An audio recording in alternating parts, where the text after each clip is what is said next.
ට තියෙන්න ඕන ඕනකම විතරයි. හැබැයි මොනම කොන්දේසියක්වත් තියාගන්න එපා. අරක හින්ද බෑ, මේක හින්ද බෑ, මේ ප්‍රශ්න හින්ද බෑ.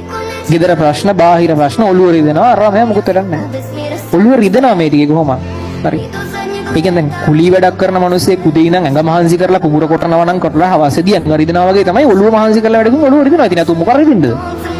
ඔළුව රිදෙනවා මේ ටිකේ සාමාන්‍ය දෙයක් ඒක. හරි.